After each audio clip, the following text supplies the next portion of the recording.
സ്വഭാവങ്ങൾ ഉത്തരവാദിത്തം. അതുകൊണ്ട് തന്നെ അതിനെ പ്രതിരോധിക്കാൻ ആര് വന്നാലും അവരുടെ സ്ഥാനം അർപ്പിക്കാതില്ലായിരുന്നു എന്നും കൂടി പറയുന്നു. സാധാരണ രാഷ്ട്രീയത്തിന്റെ വഴികളിലൂടെ മാത്രമല്ല മുസ്ലിം ലീഗ് സഞ്ചരിക്കുന്നു. രാഷ്ട്രീയത്തിന്റെ സാധാരണ വഴികളിലൂടെ മാത്രമല്ല ലീഗ് സഞ്ചരിക്കുന്നത്. ലീഗ് നിൽക്കുന്നിടം പുതിയ വഴികളാവുകയാണ് എന്നതാണ് പിൻപറ്റുന്നത്. ഇനി അങ്ങോട്ടുള്ള കാലങ്ങളിൽ നമ്മൾ കാണിക്കുന്ന കാര്യത്തിന്റെയും സഹോദരത്തിന്റെയും വഴികളായിരിക്കും വരും തലമുറ, ഭാവി തലമുറ പിന്തുടരുക എന്നുള്ള ആത്മസക്തിയും നമ്മെ സംബന്ധിച്ചിടത്തോളം ഈ കാര്യത്തെയും സാഹചര്യത്തെയും നമുക്ക് നിലനിർത്തിക്കൊണ്ട് തന്നെ മുന്നോട്ട് പോകണം. ഒരുമയുടെയും സ്നേഹത്തിന്റെയും രാഷ്ട്രീയമാണ് മുസ്ലിം ലീഗ് എന്നും കൈകാര്യം ചെയ്തിട്ടുള്ളത്. ഈ ഭവന സമുച്ചയം കാഴ്ചവെക്കുന്നത് തന്നെയാണ് ഒരുമയുടെയും സ്നേഹത്തിന്റെയും സഹജീവികളോടുള്ള അതിരറ്റ അനുകമ്പയുടെ ഉദാഹരണമാണ് അവിടെ ഉയർന്നു വരുന്ന ഓരോ വീടും. അവിടെ എത്രയോ തലമുറകൾ അവിടെ പാർക്കും എന്ന കാര്യത്തിൽ ആ തലമുറകളിലേക്ക് ഒക്കെ തന്നെ നമുക്ക് പകർന്നു നൽകുവാൻ കഴിയുന്നത് നമ്മുടെ ഒരുമയുടെയും സാഹോദര്യത്തിന്റെയും സ്നേഹവൈക്കം മനുഷ്യൻ തമ്മിലുള്ള ചേർന്നിരിപ്പിന്റെ പാരമ്പര്യമാണ് എന്ന് മുസ്ലിം ലീഗിനെ കരുതുന്നതാണ്. മനുഷ്യ സ്നേഹം തന്നെയാണ് മഹാനായ ഒക്കെ കാഴ്ചവെച്ചത്. മനുഷ്യ സ്നേഹത്തിന്റെ രാഷ്ട്രീയമാണ് ഇന്ന് കാലഘട്ടം ആവശ്യപ്പെടുന്നത് തന്നെയാണ്.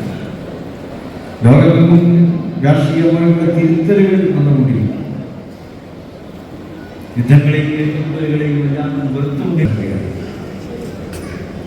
മനുഷ്യ സ്നേഹമാണ് കാലം സന്നദ്ധമാകുന്നത്. ചില അപവാദങ്ങളുണ്ടാവും. ഇസ്രായേൽ അതുപോലെ തന്നെ രാജ്യങ്ങളൊക്കെ അപവാദങ്ങളുണ്ട്, അതിന് മറക്കുന്നില്ല. പക്ഷെ ഭൂരിപക്ഷം രാജ്യങ്ങളും സ്നേഹവും സാഹോദര്യവും ചേർന്നിരിക്കും. അതാണ് പുതിയ കാലത്ത് രാഷ്ട്രീയമായി ഉയർത്തിപ്പിടിക്കുവാൻ ശ്രമിച്ചുകൊണ്ടിരിക്കുന്നത്. ഇന്ത്യൻ യൂണിയൻ മുസ്ലിം ലീഗ് അത് കാലങ്ങളായി പിന്തുടരുന്ന മാർഗം തന്നെയാണ്. കഴിഞ്ഞ തലമുറ ഏൽപ്പിച്ച ആ മഹിതമായിട്ടുള്ള പാരമ്പര്യം, ആ സുഹൃതം അതിനിയും നമുക്ക് തുടരേണ്ടതുണ്ട്. ജനങ്ങൾ ഇത് ആഗ്രഹിക്കുന്നു എന്നുള്ളത് ഏറ്റവും വലിയ ലോകത്തിന്റെ മുമ്പിൽ നമ്മൾ അവതരിപ്പിക്കുന്ന മാതൃക. ഇതിവിടെ നടത്തുന്ന ഈ ചർച്ച നടത്തുന്നത് ഇവിടെ പറഞ്ഞതുപോലെ ജമാഅത്ത് വികസിച്ച മാതൃക മണ്ണാർന്നു പോയ ഇന്ത്യൻ യൂണിയൻ മുസ്ലിം ലീഗിന്റെ മഹാന്മാരായ നേതാക്കന്മാരുടെ പിന്തുണയോടുകൂടി ജമാഅത്ത് സാഹിബ് പ്രവർത്തിച്ചുണ്ടാക്കിയ ഈ മാതൃകയൊക്കെ അതിൻ്റെ പ്രതീകമാണ്. ഇങ്ങനെ പ്രവർത്തിക്കുന്ന ഒരു മഹത്തായ പാരമ്പര്യം സംഘടനക്കുണ്ട്. അതുകൊണ്ടാണ് ഞങ്ങൾ മറ്റെല്ലാം മാറ്റിവെച്ചുകൊണ്ട് ജാതിമത കക്ഷിരാഷ്ട്രീയ വ്യത്യാസമില്ലാതെ മനുഷ്യനൊരു അടിയന്തര സാഹചര്യത്തിൽ വരുമ്പോൾ എല്ലാം മറന്നു ആ നന്മയിൽ ഒന്നിക്കാൻ വേണ്ടി മുമ്പും ഇപ്പോഴും എന്നും ആഹ്വാനം ചെയ്യുന്നതും ജനങ്ങൾ ഇങ്ങനെ സഹകരിക്കുന്നു. ഇവിടെ PM സലാം പറഞ്ഞു, സർക്കാരിൻ്റെ സംവിധാനം വന്നപ്പോൾ ഞങ്ങൾ മാക്സിമം സർക്കാർ ചെയ്യട്ടെ എന്ന നിലപാടെടുത്തത്. ജനപ്രതിനിധികളൊക്കെ MLA-മാർ, വയനാട്ടിലെ MLA-മാർ ഇവിടെ ഉണ്ട്, രാഷ്ട്രീയ പാർട്ടി നേതാക്കന്മാർ, അവർക്കൊക്കെ അറിയാം. അവിടെ രാഷ്ട്രീയം നോക്കാൻ ഞങ്ങൾ നിന്നിട്ടില്ല. ഗവൺമെൻറ് പറയട്ടെ, ചെയ്യട്ടെ, ഞങ്ങൾ അതിനോട് സഹകരിക്കാം എന്ന് പറഞ്ഞു നിന്നു. പക്ഷെ കുറച്ച് താമസിച്ചപ്പോൾ ഇപ്പോഴും ഞങ്ങൾ പറയുന്നത് ഞങ്ങളെല്ലാവർക്കും വീട് കൊടുക്കുന്നില്ല.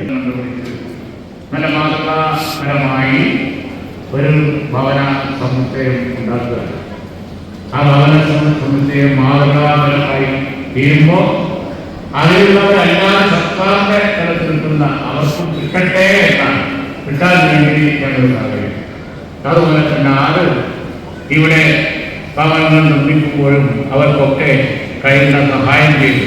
ദുരന്തത്തിൽ 2 വർഷമില്ല, ദുരന്തത്തിൽ ജാതിയില്ല, മതമില്ല, രാഷ്ട്രീയമില്ല, ഒന്നുമില്ല, മനുഷ്യരേ ഉള്ളൂ എന്നുള്ള ആ സന്ദേശവുമായി ഇന്ത്യൻ യൂണിയൻ മുസ്ലിം കർമ്മരംഗത്തുണ്ടാവും.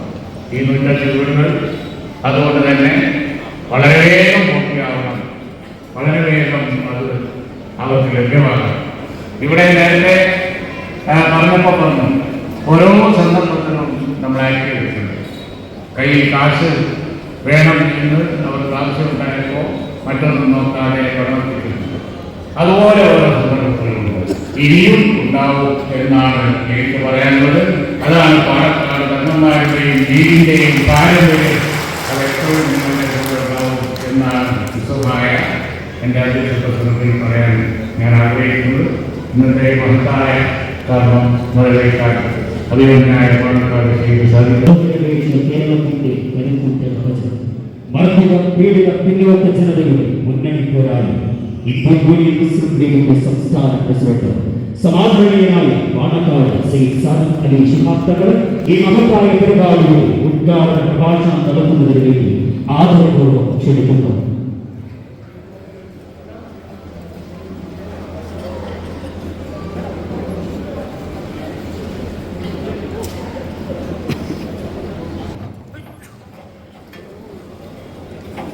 ലാഭം കേട്ട ആദ്യ മണിക്കൂറിൽ തന്നെ ചിറക്കയറിയെത്തുകയും ദുഃഖിതരിലേക്ക് സ്നേഹവും കരുതലും പകർന്നു കൊടുക്കുകയും ചെയ്ത കഴിവിന്റെ പേരാണ് പാണക്കാട് സീത സാദിഖ് അലി ശിഹാബ് തങ്ങൾ. അതെ, പാണക്കാട് ഉടക്കണക്കിൽ തറവാട്ടിലെ സൈനികമാർ ആകിയ ശിലകളാണ് മസ്ജിദും മദ്രസയും അറബിക് കോളേജുകളും യതീംഖാനകളുമൊക്കെയായി നാടുനീളെ ഉയർന്നു നിൽക്കുന്നത്. ബൈത്തുൽ എന്ന ആശയം കേരളത്തിന് സമ്മാനിച്ച സയ്യിദ് സാദിഖ് അലി തങ്ങളുടെ അനുഗ്രഹീതമായ കരങ്ങളാൽ 105 സ്നേഹഭവന സമുച്ചയത്തിന്റെ ശിലാസ്ഥാപനം നടത്തപ്പെടുകയാണ്. ഏറെ ബഹുമാനത്തോടെ അതിലേറെ സ്നേഹത്തോടെ ക്ഷണിക്കുകയാണ്.